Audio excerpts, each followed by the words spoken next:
Liverpool's Arsenal. Yeah, but Liverpool's an interesting. Sorry, it's on Liverpool there. Like, I know we haven't spoke too much about them.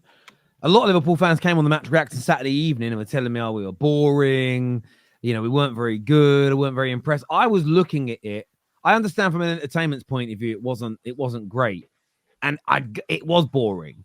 And there's a few little mistakes here and there, but that actually worries me when it comes to Liverpool. Is that they are just so. It's almost like they're chilled, they're relaxed. Something goes wrong, they react very quickly. Konate obviously made that horrendous mistake. Then Van Dijk was caught out of position. It was a big mix-up, but they resolved. They responded straight away.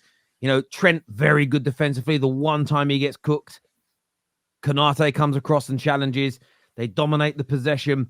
And I still think they're going to get better under Slot this year. And I think, and this is, again, all summer I said, I think Liverpool will be title contenders this year. And people sort of laughed at it. And I think it's because we still live in this world of managers run football clubs. And when a manager changes, it's like it could all start over from scratch again. It doesn't. Typically speaking, when the clubs run well, when it's in a good position, when the manager leaves, there's a continuation. You might have a dip if the new guy isn't good enough, but then all it takes is a change. You look at Xavi at Barcelona. A lot went on 2 years ago to start getting Barca back to the top. I just don't think Xavi, I know he won the league, but I just don't think he was a good enough coach at this point. He goes and Flick goes in. They've actually got injury problems. And they look brilliant because they've actually been very well run the last couple of years. People should research what a blast from the past. Go and research what Jordi Cruyff has been doing at the football club in the past couple of seasons. So I'm not surprised by what Liverpool are doing in any way, shape, or form. And it might be a little bit boring in terms of a spectacle. But do you know what? I asked the Liverpool fans this the other day. Jurgen Klopp was all-out entertainment. And that led to one league title, which is amazing, in 8 or so years.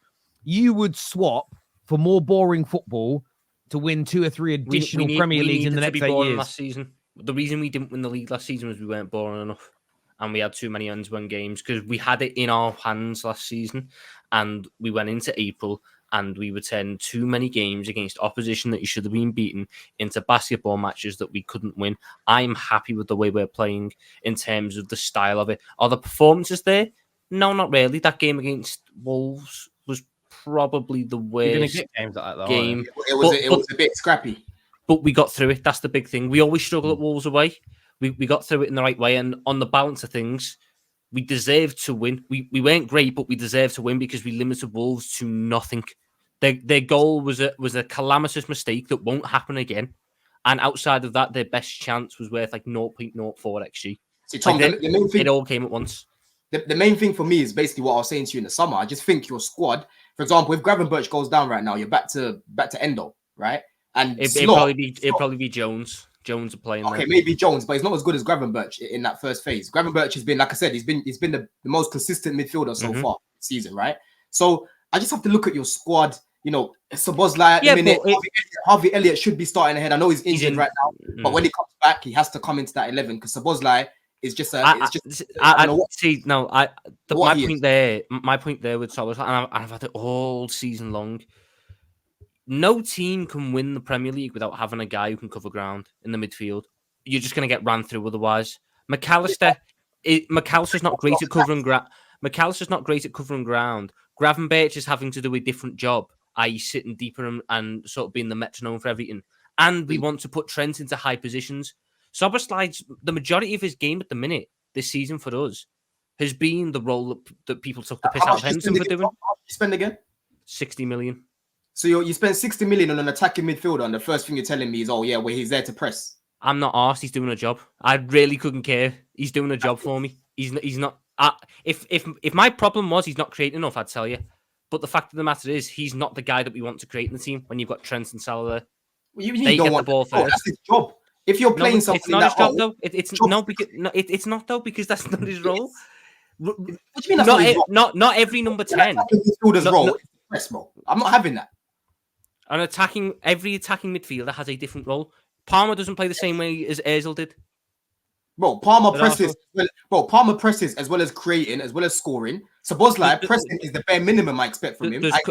Does Cole Palmer end up having to cover for Malo Gusto?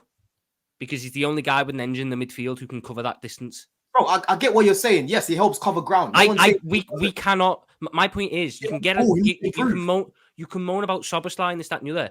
I can't have a go at him because if we took him out the team right now, we would look weaker defensively. And I don't want to fuck up this defense because it's been a long time since I've been able to sit there, look at Liverpool defense and go, fucking hell, that's good. So you've just accepted that on the ball is going to keep breaking down attacks, but off the ball is going to help you. That's what you've accepted. Basically, for now, yeah. Damn, I'm not saying that I'm not saying that he doesn't need to improve on it. Even my manager's come out and said that he needs to improve on it. But I'm not going to drop him. If I put Harvey Elliott in the attacking midfield spot right now, I'd have to limit Trent's game, and I'd have to limit McAllister's game, and then it'd be a lot of pressure onto Harvey Elliott. I just like the dynamic we've got at the minute, and I think with Szoboszlai it'll come as long as we stop making him have to cover the most distance in every game, and we're able to start nailing that structure a little bit better, which will come in time. He'll have to start covering less distance. He'll be in better positions. I'm not disappointed in anyone on this team at the minute. I'm not disappointed in the manager. I'm not disappointed in the players. We have conceded 2 goals this season in the Premier League. We've kept 4 clean sheets. It took us 14 games last season to keep 4 clean sheets. We've kept that in 6, well, in 5 technically. That's such a big thing. As we're on the title race conversation, I'm just interested in the limited time. I'm going to throw this question to Staffy to begin with. Should Nobbins be getting a little bit worried about Man City, 3 draws in the last 4 games, or is this just a little blip for them? Nubbins. Staffy. Oh, it's not a good time to be you, brother. Staffy, I can't lie. Before you even answer that, I can't lie. God damn, I didn't even get to say anything. Go ahead, Don. Before you even answer that, bro. I can't lie. Gundo looks like he's been eating some paella and drinking Estrella like Cucurella, bro. You know what I'm saying? I looked at my man the other day, little pot belly. What's going on there, bro? You know what I mean? We need to work that off. Listen, I said he looks like he looks like Celtics Shaq. If anyone watched NBA, you know who Celtics Shaq. It's not a good thing. It's someone who was really good, but it's not good anymore. But this is probably the worst time to be a City fan when you look at the last 4 or 5 years. One of your best players is out. You have a charge that might dunk on your head in no time. I don't know when it should be done, but you have these charges that are coming up soon. You're drawing games, and as I mentioned, Rodri's injured, De Bruyne is injured. This is probably one of the few times I can sit here and be like, "What's going on, Nubbins? You know, it's not looking good." But I'm not gonna over exaggerate because City are still a very, very good team. But this is one of the worst moments it is for them. I'm not gonna lie.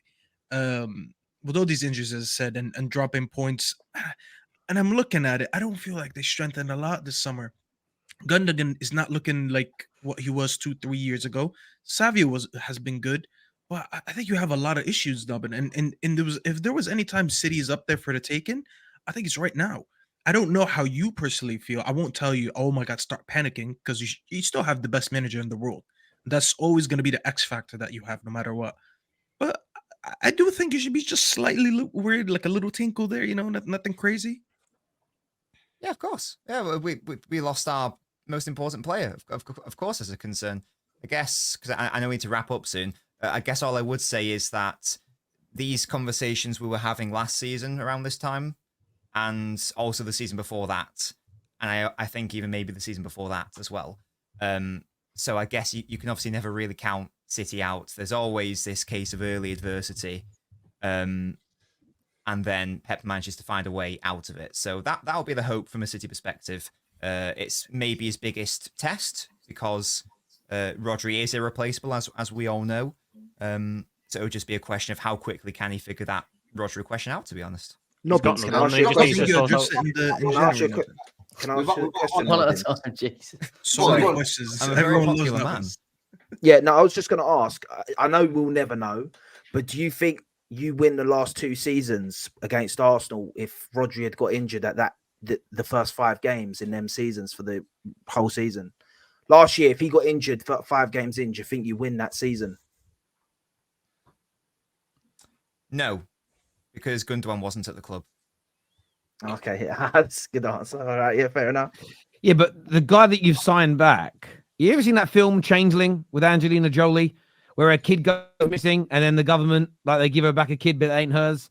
I feel like that's happened, bruv. I'm not sure if that's Ilkay Gundogan, bruv. Like, the man, you know, when they did it to Casemiro, it's like as a boss man turned up. It's like boss man, like the little bellies there. I'm just Right, saying. chill.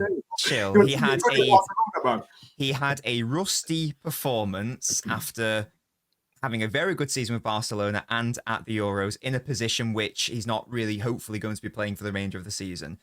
Let's chill on Gundo. Let me ask you about your attack. Let me ask you about your attack though, because without Haaland, who are you really looking at to bag? Your XG was very low the other day, now, but I couldn't believe that. I didn't even watch the game; it was too early. But then I saw that XG was shocking. It was lower than Newcastle, bro. Who's scoring your goals without Haaland this season? Yeah, so again, just very, very briefly, Pep opted to field a midfield which was more focused on control and possession, no physicality. I don't agree with that. And it meant that we obviously had nothing offensively in the midfield. And he didn't play Savio either, so it meant we had nothing on the right. So we only had something on the left with Grealish and Gvardiol. That was our only really attacking impetus. I will say that on another day, Gundogan doesn't mess up those passes instead of dinking Pope for some reason. Maybe plays in the best striker in the world, and then maybe City go 2-0, and maybe it's a different conversation. But in terms of who's scoring City's goals, Haaland obviously, Foden when he comes back into the side, Kevin De Bruyne obviously. Savio is a player who I think got around 10 goals and 10 assists in La Liga last season. So he's another player. Back in January as well. I forgot about him. Yeah, he'll come back. Yeah, him breaking his leg is really unfortunate, obviously, for a number of reasons, personally to him, but also just City generally. So, and I guess, I know Gundogan's not the player he once was, but even he will be chipping in as well. So, and Gvardiol, as it turns out, is apparently a very good finisher. So there are a number of players there, but I agree with you. Players need to step up, 100%. Like last season, De Bruyne was out. Someone needed to step up, and thankfully someone did. Hopefully it's a similar thing this season, but yeah, we'll totally have to wait and see. While we're on the subject of City, Nobbies, did you see? I don't know if it was actual legit, but there was City Twitter account saying that he's going to play the kids in the League Cup, and it's going to be more of a test of who's actually ready. Do you agree with that? So I know that I think maybe what you're referring to is Guardiola saying. He basically said, "I'm not going to take this competition seriously." Is what he said. I think he's bored of it now. He's won it 4 times in a row. He's sort of dipped since then. So yeah, he's gone on record a lot saying this is a waste of time and I'd rather be doing anything else. So yeah, it will be McAtee, that sort of. I mean, it's still talent. It's still really good players, yeah. But I fully expect us to lose quite comfortably against Spurs. Yes, because I imagine Spurs. But Nobbins, you haven't factored in. It's a cup. It's Spurs in a cup, so you can never rule out Spurs in a cup fucking themselves up. It's true. What I've established from this show, it's very quickly, is that Chelsea are apparently going to go in a title charge. City are in the doldrums, so we are, as Mourinho would once say, we are the little horse. I know, but let me tell you something. We're just chilling. So 4th place is good for City this season, I reckon. I know, but let me tell you something. You better hope we're still not up there in January, because you already know that we've got Roman on steroids. We've got Roman on steroids, and we can just go say, yo, let's go to fucking Turkey and go get Osimhen now. Yeah, and boost the squad even more and get even more goals, right? So even if we're conceding at the back, we're just going to keep outscoring everyone like what Klopp used to do, right? Don't let that happen. I tell you what, that's what Rodgers used to do. David, they're scared. The way you are chatting about a side which has won the treble and 4 in a row, and Pep Guardiola, you'd better be 10 points clear come January 1st. Otherwise, there is going to be hell to pay. Oh, we made ourselves at home. When we came to the Etihad last year, we made ourselves at home in that first half. The only time you decided to come back into the game was when Poch brought Chalobah on, and we sat back for 30 minutes. Just the last few super chats here, gentlemen. This one here says, are Chelsea allowed to go another season without winning a major trophy? They've spent over $1 billion in 2 years, or do they need to give them 5 years like Arsenal to finish the process? They're in the Conference League. That should be a given. If they don't win the Conference League, questions have to be asked. I will be honest. Spot on. Don, who would you choose in a Champions League final? Haaland is in the attack for the other team. Would you pick Gabriel or Colwell? But Gabriel, of course. I said Gabriel's defensively better than him. That's what I said. I said Cole was a better ball playing centre back. However, Gabriel, donkey. You might Don, we're running out of time, guys. I'm sorry. Don, if it was a Champions League final and Haaland... Oh, sorry, already done that super chat. He's already done it twice. Thank you very much indeed. If United get a big name manager and he gets you top 4, you should sell everyone and rebuild the squad from the ground. No, the squad is good enough. I promise you, this squad is good enough. I'm not taking this bullshit. I'm moving like Dunn from last year. This squad is better than what Ten Hag is showing us. No, we all know it is. We all know it is. Look, I want to thank everybody that's tuned in. It's been another great show. Big sections on Chelsea.